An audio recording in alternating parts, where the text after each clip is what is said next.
Allahu Akbar. Allahu Akbar.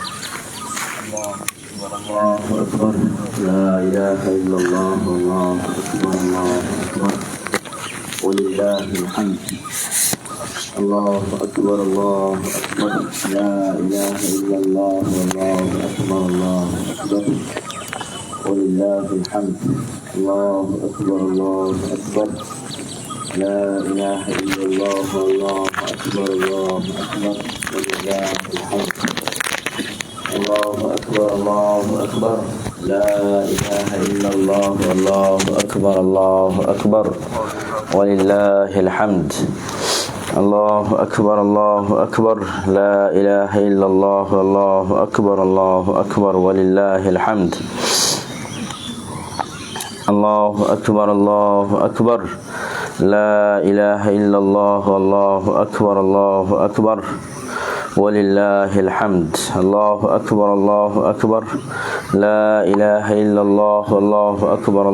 أكبر ولله الحمد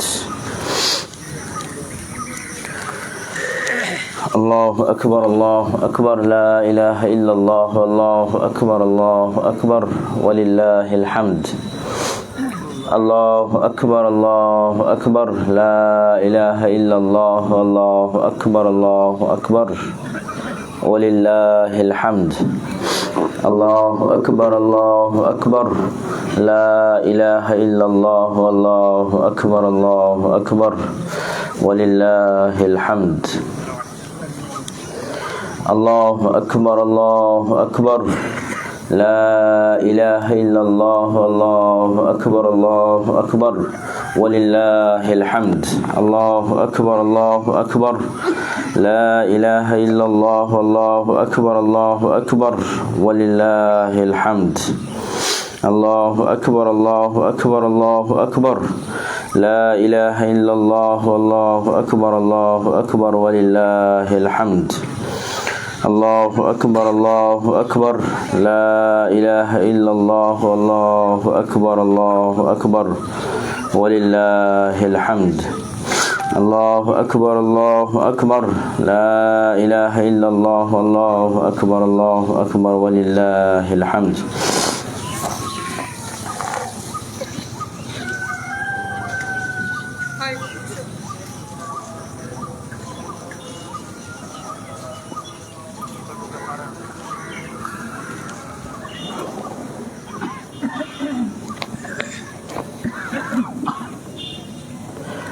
الله أكبر الله أكبر لا إله إلا الله الله أكبر الله أكبر ولله الحمد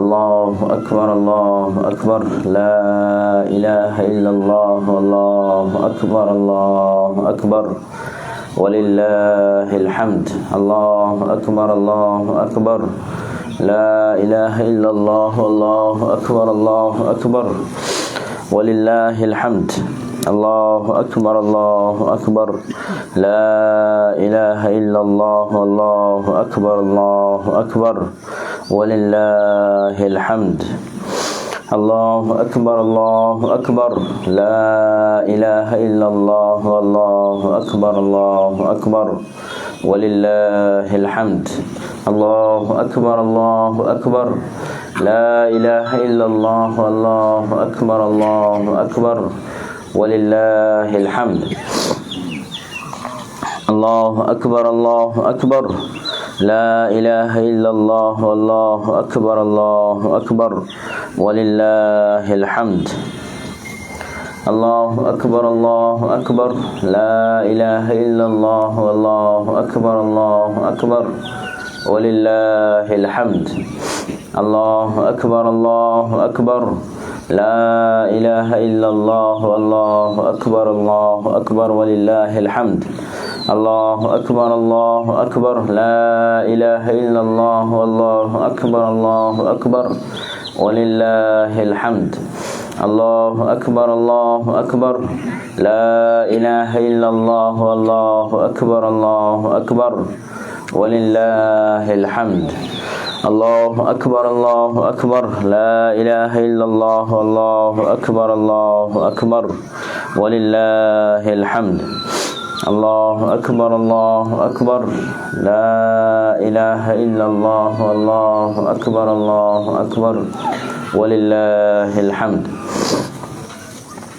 الله أكبر الله أكبر لا إله إلا الله والله أكبر الله أكبر ولله الحمد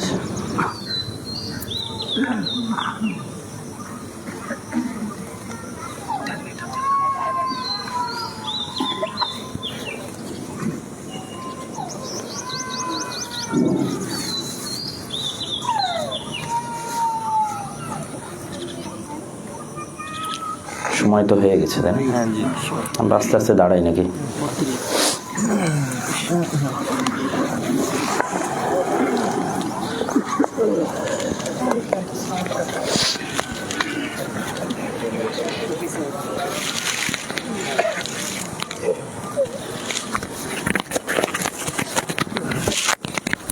খুতবা যখন শুরু হবে তখন দিই।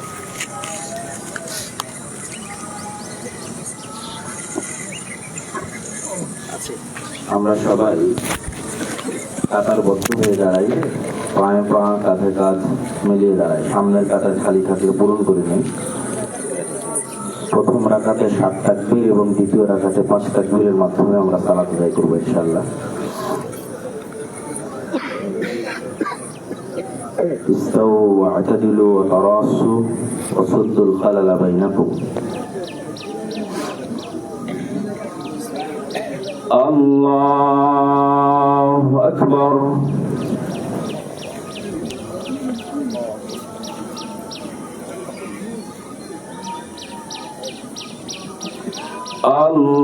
الله أكبر الله أكبر الله أكبر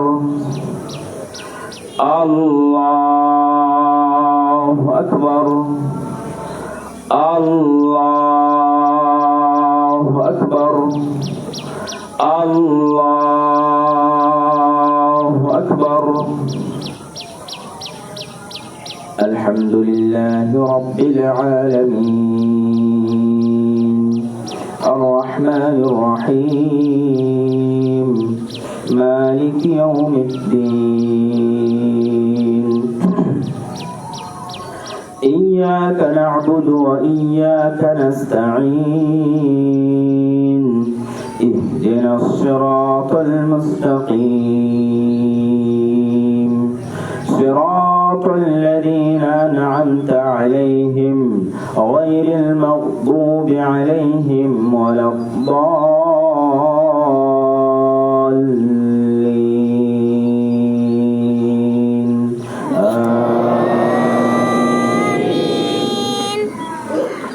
فلما جن عليه الليل رأى كوكبا قال هذا ربي فلما أفل قال لا أحب الآفلين فلما رأى القمر بازغا قال هذا ربي فلما أفل قال لئن لم يهدني ربي لأكونن من القوم الضالين فلما رأى الشمس بازغة قال هذا ربي هذا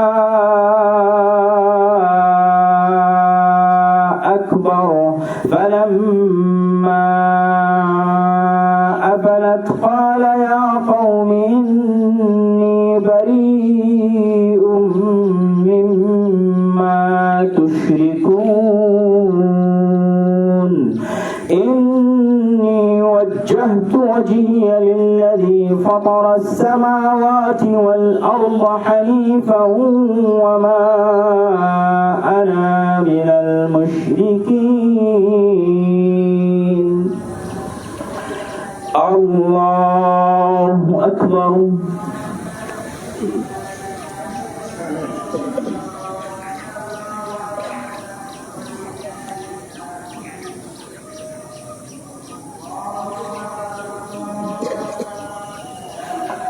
سمع الله لمن حمده. الله أكبر.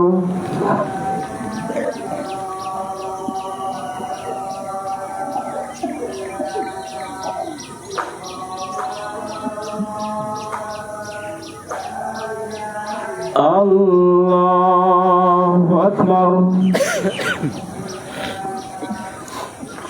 الله أكبر.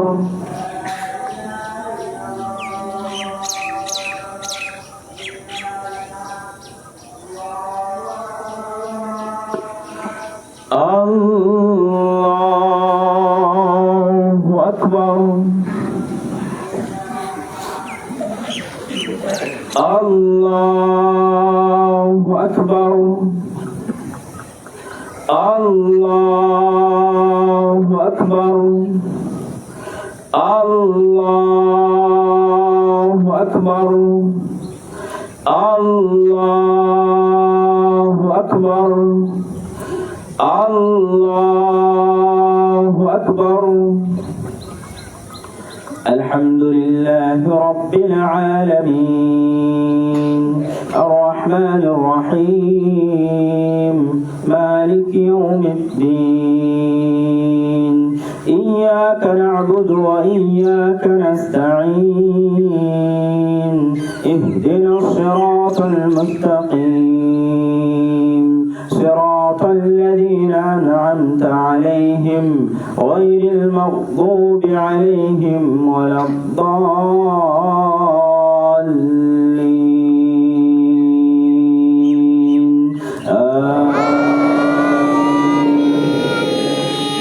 يا أيها الذين آمنوا استعينوا بالصبر والصلاة إن الله مع الصابرين ولا تقولوا لمن يقتل في سبيل الله أموات بل أحياء ولكن لا تشعرون.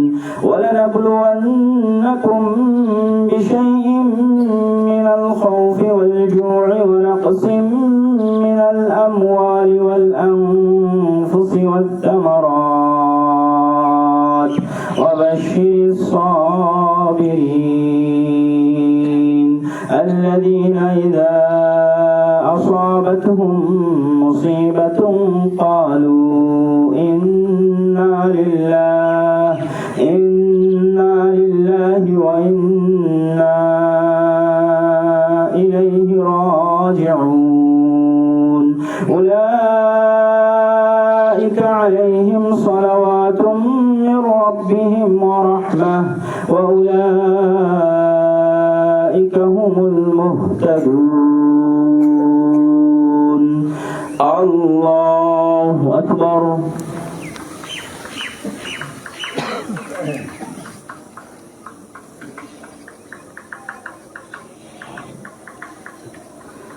سمع الله لمن حمده. الله أكبر.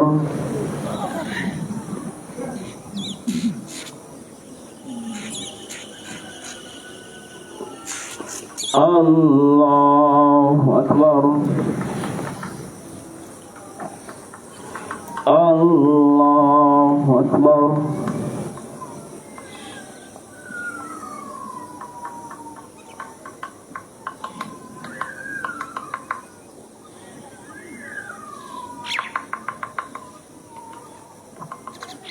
الله أكبر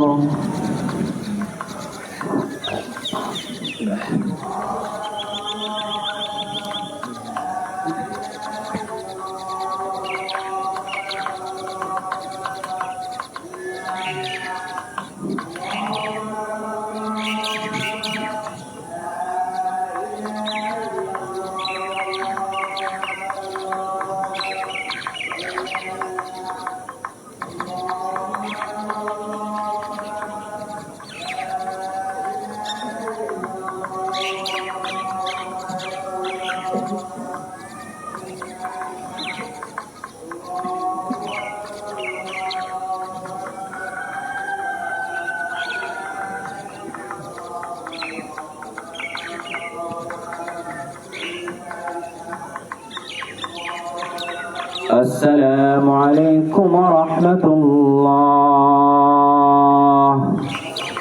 السلام عليكم ورحمة الله.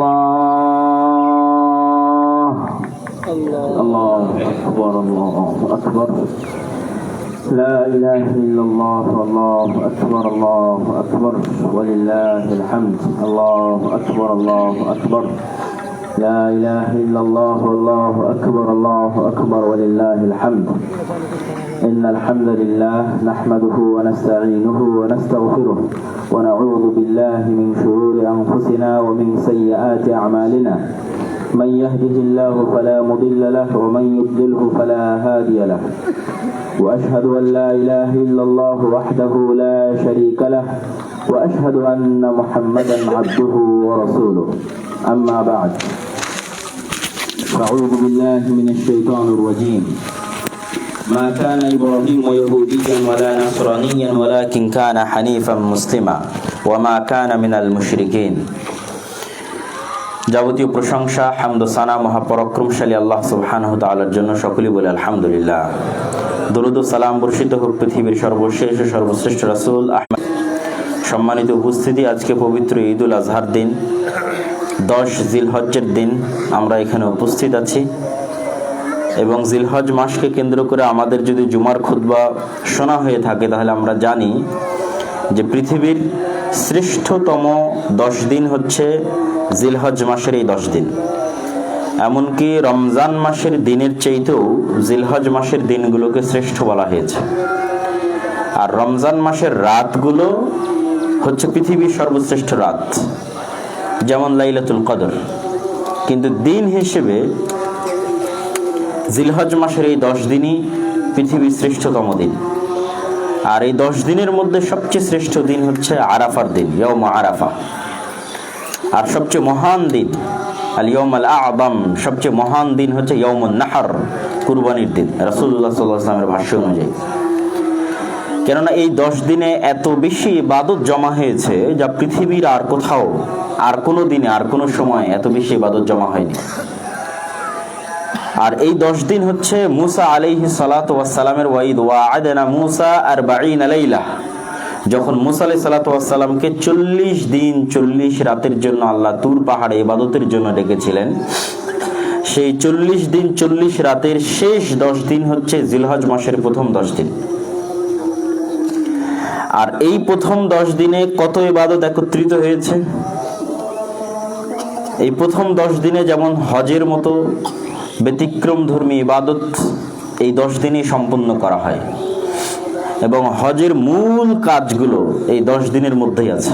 যেমন আল্লাহ নবী বলেছেন আল হাজ্জু আরাফা, আরাফার মাঠে যে উপস্থিত হলো 9 জিলহজ্জে তার হজ হয়ে গেছে। অন্যগুলোর অপশন আছে, অন্যগুলো যদি ছুটে যায় তাহলে দম দিয়ে রিকভার করা যাবে, কিন্তু একটা রিকভার সম্ভব নয়, সেটা হচ্ছে আরাফা, 9 জিলহজ উপস্থিত হতে হবে।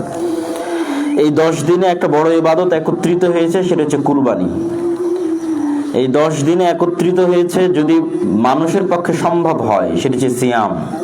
রাসূলুল্লাহ সাল্লাল্লাহু আলাইহি সাল্লাম 9 দিনের এই জিলহজ মাসের প্রথম 10 দিনের 9 দিনই সিয়াম পালন করতেন। তাহলে সিয়াম একত্রিত, হজ একত্রিত, কুরবানি একত্রিত, এবং আমরা চাইলে দান সাদাকাতে অংশগ্রহণ করতে পারি। রাসূলুল্লাহ সাল্লাল্লাহু আলাইহি ওয়াসাল্লামকে জিজ্ঞেস করা হলো, আল্লাহর নবী, আল্লাহর নিকটে কোন দিনের ইবাদত সবচেয়ে বেশি প্রিয়? তিনি উত্তরে বললেন আইয়ামুল আশার, মানে এই জিলহজ মাসের প্রথম 10 দিনের ইবাদত সবচেয়ে পবিত্র, সবচেয়ে আল্লাহর নিকটে প্রিয়। রাসূলুল্লাহ সাল্লাল্লাহু আলাইহি ওয়াসাল্লামকে পাল্টা প্রশ্ন করা হলো, ওয়ালাল জিহাদ ফি সাবিলিল্লাহ, আল্লাহর নবী আল্লাহর রাস্তায় জিহাদও কি এর চেয়ে শ্রেষ্ঠ নয়? আল্লাহ নবী বললেন, ওয়ালাল জিহাদু ফি সাবিলিল্লাহ, আল্লাহর রাস্তায় জিহাদ করার চেয়েও এই 10 দিনের ইবাদত আল্লাহর নিকটে প্রিয়। তবে হ্যাঁ, কেউ যদি জিহাদ করতে গিয়ে একদম শহীদ হয়ে যায় তার কথা ভিন্ন। শহীদের মর্যাদাকে পার করে যাবে এরকম কোনো ইবাদত পৃথিবীতে নাই। কিন্তু যদি শহীদ না হয়, জিহাদে অংশগ্রহণ করেছে, ফিরে এসেছে, তাহলে ওই জিহাদের চেয়েও বেশি শ্রেষ্ঠ এই 10 দিনের ইবাদত। এবং এই 10 দিন সেই 10 দিন যার বিষয়ে আল্লাহ সুবহানাহু ওয়া তাআলা পবিত্র কোরআনে শপথ করেছেন, ওয়াল ফাজর ওয়া লায়ালিন আশর। তো এই 10 দিনের আমরা 10ম দিনে আজকে অবস্থান করছি, যে 10ম দিন হচ্ছে ঈদুল আযহা বা ইয়াউমুন নাহর। আল্লাহ সুবহানাহু ওয়া তাআলা বলেন, ফাসাল্লি লিরাব্বিকা ওয়ানহার, আল্লাহর নবী আপনি আপনার রবের জন্য সালাত আদায় করুন এবং আপনার রবের জন্য কুরবানি করুন। নাহর শব্দটা মূলত উটের ক্ষেত্রে ব্যবহার হয়, আর গরু ছাগলের ক্ষেত্রে জাবাহ ব্যবহার হয়। কেন উটের ক্ষেত্রে কিন্তু জাবাহ হয় না, মানে উটকে ফেলে দিয়ে এইভাবে কিন্তু জবাহ করা হয় না, বরং উটকে দূর থেকে এইভাবে ঘোতা দিয়ে রক্ত প্রবাহিত করা হয়। তো যেহেতু কুরবানির ক্ষেত্রে আরব বিশ্বে নাহার তথা উটের কুরবানি বেশি প্রচলিত ছিল বা এখনো আছে, এই জন্য নাম ওইটাই পড়ে গেছে যে ওয়ান হার, আপনি রক্ত প্রবাহিত করুন তথা কুরবানি করুন আপনার প্রতিপালকের জন্য। এবং আল্লাহ সুবহানাহু ওয়া তাআলা অন্যত্র বলেন, ইন্না সলাতি ওয়া নুসুকি ওয়া মাহইয়ায়া ওয়া মামাতি লিল্লাহি রাব্বিল আলামিন। যে আল্লাহ সুবহানাহু ওয়া তাআলা কোরআন মাজিদে বলছেন যে ইব্রাহিম আলাইহিস সালাতু ওয়াস সালাম থেকে শুরু করে অন্য নবীরা তাদের বাক্য হচ্ছে, হে আল্লাহ, আমার সালাত, আমার সিয়াম, আমার হজ, আমার কুরবানি একমাত্র আল্লাহ আপনার জন্য, তথা কোনো কবর, মাজার, কোনো পীর, ওলিয়া আউলিয়া নজর নেওয়াজ, মানুষজন ছাগল পাঠিয়ে দেয়, গরু পাঠিয়ে দেয়, এগুলো সব শিরক। ইন্না সালাতি ওয়া নুসুকি ওয়া মাহইয়া ওয়া মামাতি, কুরবানি হবে একমাত্র আল্লাহর জন্য। ফাসাল্লি লিরাব্বিকা ওয়ানহার, একমাত্র আল্লাহর নামে এবং আল্লাহর জন্য কুরবানি হবে। সম্মানিত উপস্থিতি, আমরা যে কুরবানির দিনে অবস্থান করছি বা যে হজ হাজিরা এই মুহূর্তে পবিত্র মক্কায় করতেছে, এই হজ এবং এই কুরবানি সংশ্লিষ্ট প্রত্যেকটা ইবাদতই বা অধিকাংশ ইবাদতই সুন্নাতে ইব্রাহিমের অংশ। ইব্রাহিম আলাইহিস সালাতু ওয়াস সালামের স্মৃতিচারণ। আমরা যখন কাবায় তাওয়াফ করি তখন সেই কাবাকে তৈরি করেছে আল্লাহ সুবহানাহু ওয়া তাআলা বলেন, ওয়া ইয ইয়ারফা ইব্রাহিমুল কওয়াইদ মিনাল বাইত ওয়া ইসমাঈল রব্বানা তাকাব্বাল মিন্না ইন্নাকা আনতাস সামিউল আলিম। এই কাবা সেই কাবা, ওয়া ইয ইয়ারফা ইব্রাহিমুল কওয়াইদ মিনাল বাইত ওয়া ইসমাঈল, যে কাবা ইব্রাহিম এবং তার ছেলে ইসমাঈল মিলে তৈরি করেছে। তাহলে কাবা ইব্রাহিম আলাইহিস সালামের স্মৃতি। ইন্নাস সাফা ওয়াল মারওয়াতা মিন শাআইরিল্লাহ, যখন একজন হাজি বা একজন উমরাকারী সাফা এবং মারওয়ায় দৌড়ায় তখন সাফা এবং মারওয়া ইব্রাহিমের দ্বিতীয় স্ত্রী হাজেরা আলাইহিস সালাতু ওয়াস সালামের স্মৃতি। যখন কেউ মাকাম ইব্রাহিমের পাশে এসে 2 রাকাত সালাত আদায় করে তখন মাকাম ইব্রাহিম আলাইহিস সালাতু ওয়াস সালামের ওই পাথর, যে পাথরে দাঁড়িয়ে তিনি কাবা ঘর নির্মাণ করেছেন। যখন মিনায় পাথর নিক্ষেপ করা হয় তখন সেটা ইব্রাহিম আলাইহিস সালাতু ওয়াস সালামের স্মৃতি। আর যখন সমগ্র পৃথিবীতে কুরবানি হচ্ছে, হাজিদেরও একটা কাজের অংশ হচ্ছে ইয়াউমুন নাহরে কুরবানি করতে হবে, 10 জিলহজ্জে কুরবানি করতে হবে। তো এই কুরবানিও ইব্রাহিম আলাইহিস সালাতু ওয়াস সালামের স্মৃতিচারণ। এই জন্য ইব্রাহিম আলাইহিস সালাতু ওয়াস সালাম সম্পর্কে পবিত্র কোরআনে এত আয়াত এবং এত ঘটনা এবং এত শিক্ষণীয় বিষয় উল্লেখ করা হয়েছে যা অন্য কোন নবীর ক্ষেত্রে উল্লেখ করা হয়নি। তো ইব্রাহিম আলাইহিস সালাতু ওয়াস সালামের শিক্ষাটা যদি আমরা না নিতে পারি তাহলে আমাদের আসলে কুরবানির মূল ভাবার্থটা আমরা নিতে পারবো না। শুধু নামকাওয়াস্তে আনুষ্ঠানিকতা হিসেবে আমাদের কুরবানি করা হবে। আর যদি না কুরবানির শিক্ষাটা কি, ঘটনা কি, সেই শিক্ষা, সেই ব্যক্তি, তার পরিবার পৃথিবীর শ্রেষ্ঠতম পরিবার। মানে পৃথিবীতে যদি কেউ বলে যে আমি আদর্শ পরিবার তৈরি করতে চাই, তাহলে ইব্রাহিম আলাইহিস সালাতু ওয়াস সালামের চেয়ে শ্রেষ্ঠ পরিবার নাই। কেন ইব্রাহিম আলাইহিস সালাতু ওয়াস সালাম যেমন পিতা হিসেবে শ্রেষ্ঠ, তার স্ত্রীরা সারা এবং হাজেরা তেমন স্ত্রী হিসেবে শ্রেষ্ঠ, তার সন্তান ইসমাঈল এবং ইসহাক তেমন সন্তান হিসেবে শ্রেষ্ঠ। ওয়াহাবনা লাহু ইসহাক ওয়া ইয়াকুব, আর আমি ইব্রাহিমকে বার্ধক্য বয়সে ইসহাক দিয়েছি, ইসমাঈল দিয়েছি। তো ইব্রাহিম আলাইহিস সালাতু ওয়াস সালামের জীবনের ন্যূনতম সারমর্ম আমাদের জানা থাকা দরকার। ইব্রাহিম আলাইহিস সালাতু ওয়াস সালামের জন্ম ইরাকের ব্যাবিলন বর্তমান বাগদাদ নগরীর তীরবর্তী অঞ্চলে, নিকটস্থ অঞ্চলে, যেখানে মূর্তি পূজার প্রচলন ছিল, যেমন আমাদের পার্শ্ববর্তী দেশ বা আমরা যেই কালচারে হয়তো আজ থেকে 1000 বছর আগে আমাদের এই বাংলাদেশেও হয়তো মূর্তি পূজা ছিল, ইতিহাস যা বলে, আমাদের জাদুঘরগুলো যা প্রমাণ করে। তো সেই মূর্তি পূজার সমাজে ইব্রাহিম আলাইহিস সালামের জন্ম। আজকে আমি যে আয়াত পাঠ করেছি সেই আয়াত ইব্রাহিম আলাইহিস সালাম বলছেন, ফালাম্মা জান্না আলাইহিল লাইলু রাআ কাওকাবান ক্বালা হাযা রাব্বি। তারকা দেখে ইব্রাহিম আলাইহিস সালাম বললেন, এটা আমার প্রতিপালক। ফালাম্মা রাআল কামারা বাযিগান ক্বালা হাযা রাব্বি। কিন্তু তারকা যখন নাই হয়ে গেল, উনি বললেন যে ডুবে যায়, হারিয়ে যায়, আমি তাদের পছন্দ করি না। তারপরে যখন চন্দ্র দেখলেন, বললেন এটি আমার প্রতিপালক। চন্দ্র যখন ডুবে গেল, বললেন আমাকে যদি আমার প্রতিপালক পথ না দেখায় তাহলে আমি পথ পাবো না। তারপরে যখন সূর্য দেখলেন, তখন বললেন এটি আমার প্রতিপালক, হাদা আকবার, এটা তো সবার চেয়ে বড়। এর পাওয়ার, এর শক্তি, এর আলো, এর তেজ সকল কিছুকে ছাড়িয়ে গেছে। এই জন্য দেখবেন একদল মানুষ আছে সূর্যের পূজা করে, সূর্য নমস্কার হিন্দিতে বলে, এবং সূর্য নমস্কারের ধরন আছে। সেই সূর্য নমস্কারের মাধ্যমে তারা সকালবেলা সূর্যের পূজা করে। তারপরে সবশেষে ইব্রাহিম আলাইহিস সালাম বলছেন, না, এগুলো নয়। ইন্নী ওয়াজ্জাহতু ওয়াজহিয়া লিল্লাযী ফাতারাস সামাওয়াতি ওয়াল আরদা হানিফা। বরং এই চন্দ্র, এই সূর্য, এই তারকা, এই পৃথিবী, এই আসমানকে যিনি সৃষ্টি করেছেন, আমি একমাত্র সেই আল্লাহর ইবাদত করব। ওয়া মা আনা মিনাল মুশরিকিন, আর আমি মুশরিকদের অন্তর্ভুক্ত হব না। ইব্রাহিম আলাইহিস সালামের আরো অসংখ্য ঘটনা কোরআনে আল্লাহ সুবহানাহু ওয়া তাআলা বর্ণনা করেছেন, যেগুলো আমাদের জন্য শিক্ষণীয়। আমি শুধু সারমর্ম তুলে ধরার চেষ্টা করছি। ইব্রাহিম আলাইহিস সালামের এই দাওয়াতের কারণে তার পিতা তাকে তার বাড়ি থেকে বের করে দিলেন, এবং তিনি তাদের সাথে তর্ক বিতর্ক করতেন। যে ঘটনা আপনাদের প্রসিদ্ধ, যে তিনি সব মূর্তি ভেঙে দিয়ে বড় মূর্তির ঘাড়ে কুড়ালে রেখে দিয়ে বলেছেন, তোমরা একে জিজ্ঞেস করো যদি কথা বলতে পারে। মানে উনি দেখাতে চাচ্ছেন যে এই মূর্তি তো কথা বলতে পারে না, সে তোমার উপকার করবে কি করে, সে নিজেকে বাঁচাতে পারে না, সে আরেকজনকে বাঁচাবে কিভাবে। এই যুক্তিগুলো তিনি তুলে ধরতে চাচ্ছেন, যা কোরআনে আল্লাহ বলছে যে তার নিজের বাঁচার সক্ষমতা নাই, নিজের কথা বলার সক্ষমতা নাই, তার কাছে ইবাদত কেমনে করা যায়। তারপরে ইব্রাহিম আলাইহিস সালামকে আগুনে নিক্ষেপ করে দেওয়া হলো। কুলনা ইয়া নারু কুনি বারদাম ওয়া সালামান আলা ইব্রাহিম। আর আমি আল্লাহ আগুনকে বললাম, আগুন তুমি ইব্রাহিমের জন্য ঠান্ডা হয়ে যাও, শীতল হয়ে যাও। যখন ইব্রাহিম আলাইহিস সালামকে হত্যা করে পারা গেল না, তখন তাকে এলাকা ছাড়া করা হলো।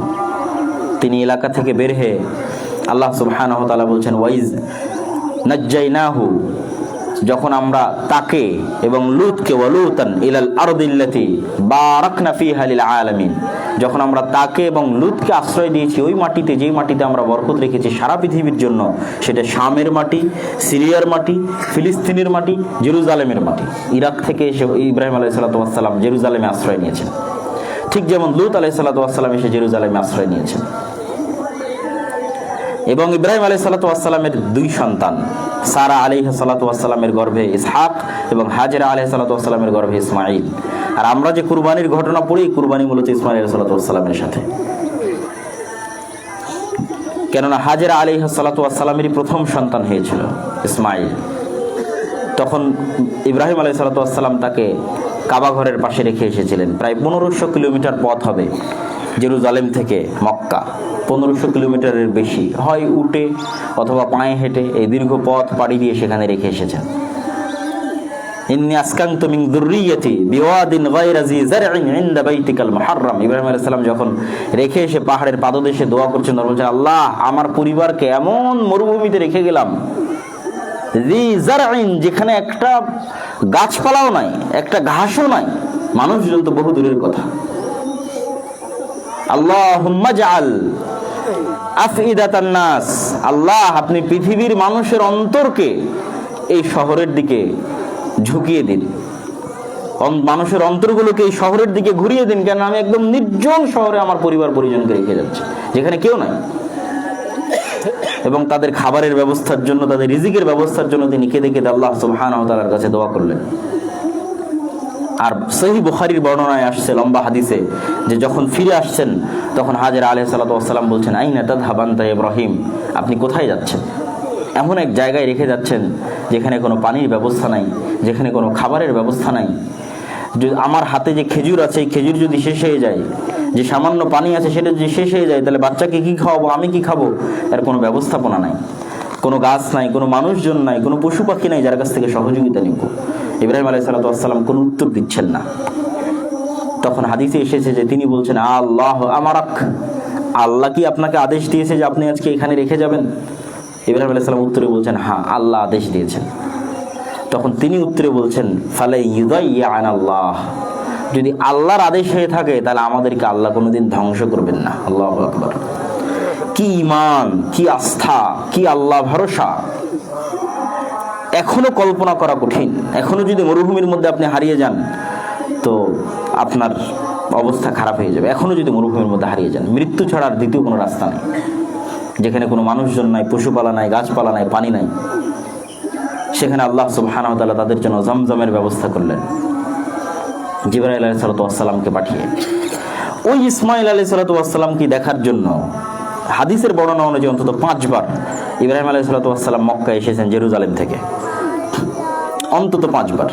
তো দ্বিতীয় অথবা তৃতীয়বার যেবার ইসমাঈল আলাইহিস সালামকে তিনি কুরবানি করতে চাইলেন, সেবার তিনি বলছেন, হে বৎস, আমি স্বপ্নে দেখছি যে আন্নী আযবাহুকা, আমি তোমাকে জবাই করছি, ফানজুর মাযা তারা, বলো তোমার মতামত কি। তখন সন্তান বলছে, আল্লাহ সুবহানাহু ওয়া তাআলা আপনাকে যা আদেশ করেছে আপনি সেটি করেন, আপনি আমাকে ধৈর্যশীলদের অন্তর্ভুক্ত পাবেন। তো এই জায়গায় কোরআনের আয়াতের যে শব্দ, যে আসলামা ওয়া তাল্লাহু লিল জাবিন, যখন পিতা এবং পুত্র উভয়ই ইসলাম গ্রহণ করে নিল এবং তাদের কাঁধকে কুরবানি হওয়ার জন্য রেখে দিল। তো ইসলাম গ্রহণ করে নিল, আসলামা, ইসলাম গ্রহণ করে নিল, এই শব্দের অর্থ কি? আসলামা এই শব্দের অর্থ হচ্ছে, ইসলাম গ্রহণ করে নিল এই শব্দের অর্থ হচ্ছে, পিতা এবং পুত্র উভয়ই আল্লাহর সিদ্ধান্তের সামনে আত্মসমর্পণ করলো। ধারাবাহিক কোরআনের আয়াতে যেভাবে এসেছে, ফালাম্মা বালাগা মাহু সাইয়া ক্বালা ইয়া বুনাইয়া ইন্নী আরা ফিল মানাম, যখন একটু দৌড়াদৌড়ি করতে শিখেছে ইসমাইল, তখন ইব্রাহিম আলাইহিস সালাম এসে বললেন, বাবা, আমি স্বপ্নে দেখেছি আমি তোমাকে জবাই করতেছি। ফানজুর মাযা তারা, বলো তুমি কি বলছো। ক্বালা ইয়া আবাতি ফাআল মা তু'মার, পিতা আপনাকে যা আদেশ করা হয়েছে আপনি তা বাস্তবায়ন করেন। সাতাজিদুনি ইনশাআল্লাহ মিনাস সাবিরিন, আপনি আমাকে ধৈর্যশীলদের অন্তর্ভুক্ত পাবেন। ফালাম্মা আসলামা ওয়া তাল্লাহু লিল জাবিন, যখন উভয়ই আত্মসমর্পণ করলো, মানে নিহত হওয়ার জন্য সন্তান প্রস্তুত এবং জবাই করার জন্য পিতা প্রস্তুত। পৃথিবীর এত বড় একটা কঠিন সিদ্ধান্তের সামনে পিতা এবং পুত্র কোনো প্রকার বাক্য ব্যয় ছাড়া আত্মসমর্পণ করেছে। কারণ কি? তারা মনে করে এটি আল্লাহর সিদ্ধান্ত। এখান থেকে ইসলাম নামটা এসেছে। ইসলাম মানে আত্মসমর্পণ, মানে কি? আল্লাহর সিদ্ধান্তের সামনে ইব্রাহিম আর ইসমাইলের মতো করে আত্মসমর্পণ, কোনো প্রকার প্রশ্ন ছাড়া, কোনো প্রকার বাক্য ব্যয় ছাড়া ইব্রাহিম এবং ইসমাইলের মতো আল্লাহর সিদ্ধান্তের সামনে আত্মসমর্পণ নামই হচ্ছে ইসলাম। ওয়ানাদাইনাহু আইয়া ইব্রাহিম ক্বাদ সাদ্দাকতা রুইয়া, আমি ডাক দিয়ে বললাম, ইব্রাহিম, তুমি তোমার স্বপ্নকে সত্য বাস্তবায়ন করেছো। ইন্না হাযা লাহুল বালাউল মুবিন, এটা অনেক বড় পরীক্ষা ছিল। ওয়া ফাদাইনাহু বিযিবহিন আযীম, আর আমি তোমার সন্তানকে বাঁচিয়ে দিচ্ছি এর চেয়ে বড় কুরবানি দিয়ে। আল্লাহ সুবহানাহু ওয়া তাআলা একটা দুম্বা পাঠিয়ে সেটিকে জবাই করতে বলে তার সন্তানকে বাঁচিয়ে দিলেন। এবং এটি যুগ যুগ ধরে স্মৃতি হিসেবে যে মানুষ নিজেকে উৎসর্গ করে দিবে আল্লাহর সিদ্ধান্তের জন্য, সেটার একটা প্র্যাকটিস হিসেবে কুরবানি প্রচলন করা হয়েছে। এই কুরবানিতে আপনার টাকা গেছে, এই কুরবানিতে হয়তো যদি বাড়িরই পশু হয়ে থাকে তাহলে আপনার একটু হলেও কষ্ট আছে, দুঃখ আছে, আর কিছু না হলেও অন্তত টাকা ব্যয় করার কষ্ট, দুঃখ আছে। তো এই যে উৎসর্গটা, এইটা প্র্যাকটিস করার মাধ্যমে যেন আমরা এর চেয়ে বড় উৎসর্গের জন্য প্রস্তুত হই। এর চেয়ে বড় উৎসর্গ হচ্ছে আমরা ইসলাম অনুসরণের ক্ষেত্রে কোনো প্রকার কম্প্রোমাইজ করব না, আল্লাহর আদেশ এবং নির্দেশের সামনে পরিপূর্ণ আত্মসমর্পণ করব, প্রয়োজন হলে নিজের জীবনটাও দিয়ে দেব। এটার প্র্যাকটিসের জন্যই, এটার প্রশিক্ষণের জন্যই এই কুরবানি আল্লাহ সুবহানাহু ওয়া তাআলা উম্মতে মুহাম্মাদের মধ্যে চালু করে দিয়েছেন। আমি বক্তব্যের শেষের দিকে এসে যেটা বলতে চাই সেটা হচ্ছে, ইব্রাহিম আলাইহিস সালাতু ওয়াস সালাম এর সন্তানেরাই কিয়ামত পর্যন্ত নবী, মুহাম্মদ সাল্লাল্লাহু আলাইহি ওয়াসাল্লাম পর্যন্ত সবই ইব্রাহিম আলাইহিস সালাতু ওয়াস সালামের সন্তান। এবং এই জন্য পৃথিবীর তিনটে বড় দিন, তারা সবাই দ্বীনে ইব্রাহিম, মিল্লাতে ইব্রাহিমের দাবিদার। খ্রিস্টানেরাও মিল্লাতে ইব্রাহিমের দাবিদার, ইহুদিরাও মিল্লাতে ইব্রাহিমের দাবিদার, মুসলমানেরাও মিল্লাতে ইব্রাহিমের দাবিদার। এবং এই জন্য বারবার মুহাম্মদ সাল্লাল্লাহু আলাইহি সাল্লাম নিজেকে ইব্রাহিম আলাইহিস সালাতু ওয়াস সালাম যে মুসলিম ছিলেন এই মর্মে আল্লাহ কোরআনে এবং মুহাম্মদ সাল্লাল্লাহু আলাইহি ওয়াসাল্লাম বারবার তুলে ধরেছেন। যে আয়াতে আমি বক্তব্য শুরু করেছি, যে মা কানা ইব্রাহিম ইয়াহুদিয়ান ওয়ালা নাসরানিয়ান, ইব্রাহিম ইহুদিও ছিল না, নাসারাও ছিল না, ইব্রাহিম মূর্তি পূজক ছিল না, মুশরিক ছিল না, ইব্রাহিম মুসলিম ছিল। তো কেন বারবার ইব্রাহিমকে মুসলমান প্রমাণ করার চেষ্টা করা হচ্ছে? তার কারণ হচ্ছে ইব্রাহিমকেই তুলে ধরা হবে খ্রিস্টানদের সামনে, ইব্রাহিমকেই তুলে ধরা হবে ইহুদিদের সামনে, যে তোমরাও যাকে সবচেয়ে বেশি সম্মান করো, তোমাদের গ্র্যান্ডফাদার পরদাদা হিসেবে যাকে স্বীকার করো, ইব্রাহিম আলাইহিস সালাম, তার আদর্শ দেখো, তার স্মৃতি দেখো, তার ইবাদত দেখো, তার তাকওয়া, তার পরহেজগারিতা, তার শিরক মুক্ত, তার তাওহীদ পন্থা দেখো, আর তোমরা কি করছো সেটা দেখো। তাহলে তোমরা তো কেউ মিল্লাত ইব্রাহিমের অনুসারী নও। আজকের ইহুদি এবং আজকের খ্রিস্টানরাও ইব্রাহিম আলাইহিস সালামকে সম্মান করে, এই জন্য সম্মান করে তারা নাম রাখে আব্রাহাম। তাদের সাথে আমাদের অনেক কিছু কমন আছে, এবং এই জন্য আমাদের দেশের প্রেক্ষাপটে একটা জিনিস আমাদের মনে রাখতে হবে, যে আমাদের দেশের যারা এলিট সেকুলার, তাদের সাথে এই দেশের সাধারণ মুসলমানদের যে দ্বন্দ্ব, এই দ্বন্দ্বের মাঝখানে যেটা এলিট নির্ধারণ করে সেটা হচ্ছে বাঙালি জাতীয়তাবাদ। হাজার বছরের বাঙালি সংস্কৃতিকে মুসলমানদের সংস্কৃতির বিপরীতে দাঁড় করিয়ে দেওয়া হয়, বাঙালি জাতীয়তাবাদকে মুসলিম জাতীয়তাবাদের বিরুদ্ধে দাঁড় করিয়ে দেওয়া হয়, দিয়ে মুসলমানকে ওই মাপকাঠিতে ফেলে দেওয়া হয় যে তুমি যদি বাঙালি সংস্কৃতির চর্চা করো তাহলে তুমি এলিট, মানে দেশের পেপার, পত্রিকা, অনুষ্ঠান সবকিছুতে তুমি এলিট হিসেবে বিবেচিত হবে। যেমন পহেলা বৈশাখ যদি তুমি উদযাপন করো, আর যদি তুমি কলকাতা থেকে আমদানি করা বাঙালি সংস্কৃতিকে, বাঙালি জাতীয়তাবাদকে লালন না করো, তাহলে তুমি সাম্প্রদায়িক, তাহলে তুমি অসাম্প্রদায়িক হতে পারলে না। এই জন্য দেখবেন বড় থেকে বড় রেস্টুরেন্টে যাবেন, যে দেখবেন যে গরুর গোস্ত নাই। কেন? গরুর গোস্ত রাখলে আর এলিট নষ্ট হয়ে যাবে, এলিট ভাবটা ধ্বংস হয়ে যাবে। গরুর গোস্ত তো বাংলার চাষা ভুষা মুসলমানেরা খায়। তো এই জায়গায় আমাদেরকে যে ফাইটটা দিতে হবে সেটা হচ্ছে, আমরা হচ্ছে আব্রাহামিক সংস্কৃতি লালন করি, যা পৃথিবীর 90% মানুষ লালন করে, তথা আমরা গ্লোবাল সংস্কৃতির অংশ। আমাদের পাশের দেশকে তো কেউ গণনাতেই ধরে না, তাদের কোনো সংস্কৃতি গ্লোবাল সংস্কৃতি না। কলকাতার, দিল্লির একটা সংস্কৃতি গ্লোবাল না, মানে পৃথিবী ওয়াইজ না। আর আপনি যদি শুধু মুসলমানি করার সংস্কৃতিকে ধরেন, তাহলে ইহুদিরাও মুসলমানি করে, খ্রিস্টানরাও মুসলমানি করে, মুসলমানেরাও মুসলমানি করে। আপনি শুধু গরু খাওয়ার সংস্কৃতিকে ধরেন, তাহলে খ্রিস্টানরাও গরু খায়, ইহুদিরাও গরু খায়, মুসলমানেরাও গরু খায়। কেন? এগুলো সবগুলো আব্রাহামিক রিলিজিয়ানের পার্ট। বিকৃত হয়ে গেছে, হয়তো খ্রিস্টান ধর্ম বিকৃত হয়ে গেছে, ইহুদি ধর্ম বিকৃত হয়ে গেছে, ইসলাম সঠিকতার উপর এবং অখণ্ডতা এবং কোন প্রকার কলুষতা মুক্তের উপর টিকে আছে, কিন্তু ওগুলো বিকৃত হয়ে গেলে ওগুলোর মধ্যে কিছু না কিছু আব্রাহামিক রিলিজিয়ানের পার্ট আছে, আব্রাহামিক সংস্কৃতির অংশ আছে। তো ওই গ্লোবাল কালচারের অংশ হিসেবে তাদেরকে আপনাকে ফাইট দিতে হবে। এবং ইহুদি এবং খ্রিস্টানদের কাছে যখন দাওয়াত দিবেন, তখন কোরআনের এই ফর্মুলা, যে তোমরা কি ইব্রাহিম আলাইহিস সালামকে সম্মান করো, এমন কোন ইহুদি খ্রিস্টান পৃথিবীতে পাবেন না যে ইব্রাহিম আলাইহিস সালামকে সম্মান করে না। তাদের নামগুলো ওইভাবে নবীদের নামের সাথে মিল রেখে রাখা আছে। আমরা বলছি ইসহাক, তারা বলছে আইজাক, আমরা বলছি ইয়াকুব, তারা বলছে জ্যাকব, আমরা বলছি ইউসুফ, তারা বলছে জোসেফ, আমরা বলছি দাউদ, তারা বলছে ডেভিড। তো আমাদেরকে জাস্ট প্রুফ করতে হবে ইসরায়েলের ইহুদিরা জানে না যে এই কাবা কে তৈরি করেছে। আপনি লিখে নেন, তারা জানে না। এটা হিস্ট্রিক্যালি যদি আমরা তাদের সামনে তুলে ধরতে পারি, খ্রিস্টানদের সামনে তুলে ধরতে পারি যে এই কাবা ইব্রাহিমের স্মৃতি, এই সাফা এবং এই মারওয়া ইব্রাহিমের স্মৃতি, তাদের অন্তর নরম হবে। এবং খ্রিস্টানরা ইসলাম গ্রহণ কখন করে? যখন তারা এটা ফিল করতে পারে যে হ্যাঁ, আব্রাহামিক রিলিজিয়নের প্রকৃত উত্তরসূরি এবং প্রকৃত সত্যিকার দাবিদার হচ্ছে মুহাম্মদ সাল্লাল্লাহু আলাইহি ওয়াসাল্লাম, এবং মুহাম্মদ সাল্লাল্লাহু আলাইহি ওয়াসাল্লামের পরবর্তী উত্তরসূরি ইসলামের যারা অনুসারী, তারাই আসলে প্রকৃতপক্ষে ইব্রাহিম আলাইহিস সালামের অনুসারী। আমরা তো বিকৃত হয়ে গেছি, আমরা তো শিরকে লিপ্ত হয়ে গেছি, আমরা তো ইব্রাহিম আলাইহিস সালামের প্রকৃত অনুসারী হতে পারিনি। কিন্তু ইব্রাহিম আলাইহিস সালামের যে সম্মানের জায়গা, সেটা সবার কাছে আছে। ওই সম্মানের জায়গায় কারো কাছে কোনো কমতি নাই। এই জন্য ওটিকে আমাদের ব্যবহার করতে হবে। পার্শ্ববর্তী আমাদের হিন্দু দাদা বাবুদের যে সংস্কৃতি, ওটার বিরুদ্ধে ফাইট দেওয়ার জন্য আব্রাহামিক কালচার, যা সারা পৃথিবীতে প্রচলিত, আমরা গ্লোবাল সিটিজেন, সারা পৃথিবীর নাগরিকত্বের অংশ, তাদের তো কোনো গণনাই নেই সারা পৃথিবীতে। আর যখন আমরা ইহুদি এবং খ্রিস্টানদের সামনে দাওয়াতি কাজ করব, তখন আমরা ইব্রাহিম আলাইহিস সালামের অনুসারী। আর যখন আমরা আমাদের জীবনে বাস্তবায়ন করতে যাব, তখন ইসমাইলের মতো সন্তান লাগবে, ইব্রাহিমের মতো পিতা লাগবে, সারার হাজেরার মতো স্ত্রী লাগবে।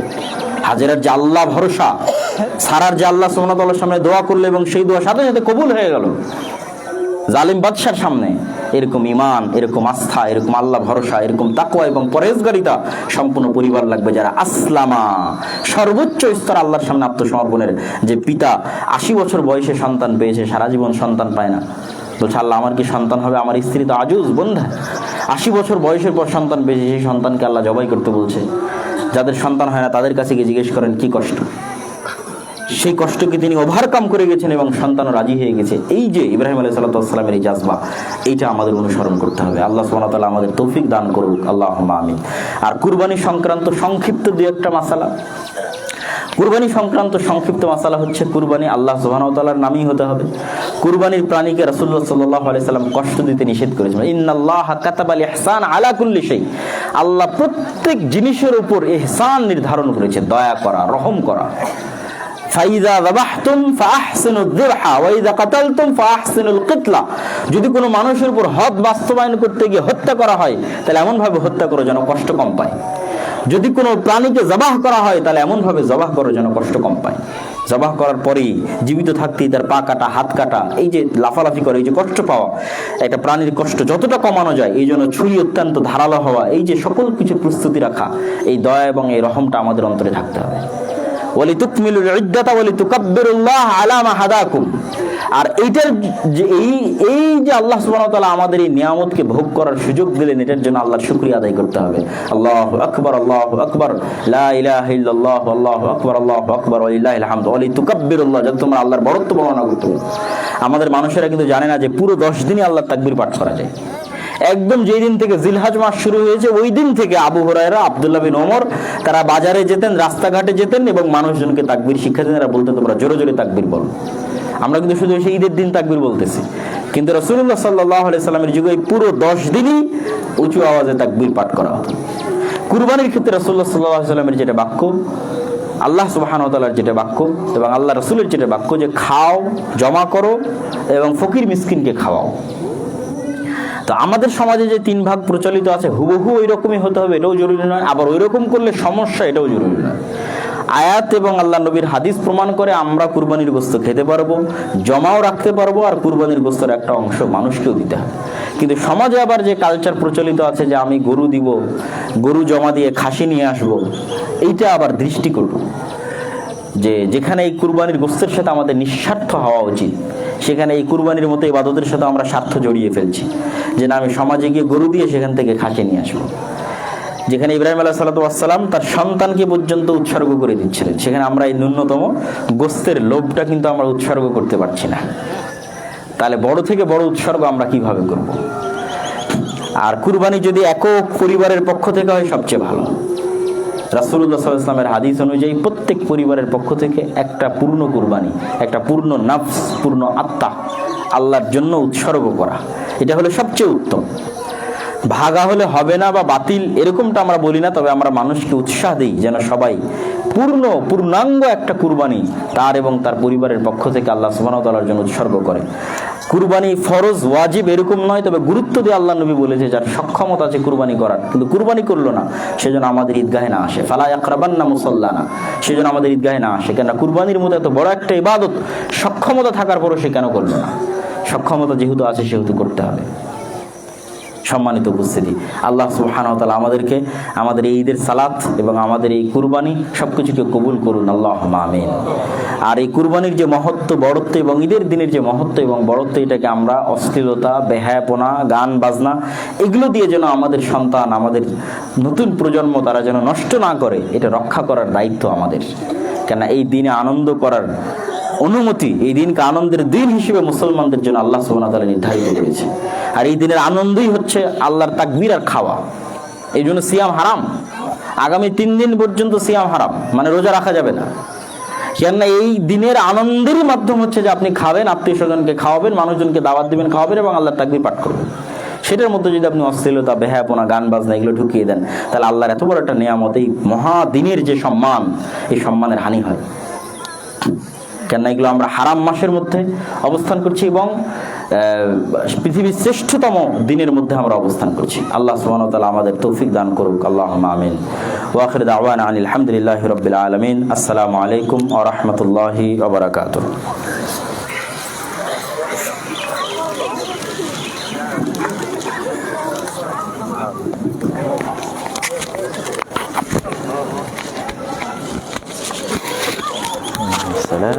রহমতুল্লাহ, কেমন আছেন?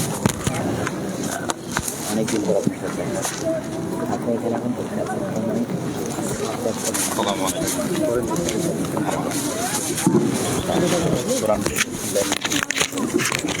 আসসালামু আলাইকুম।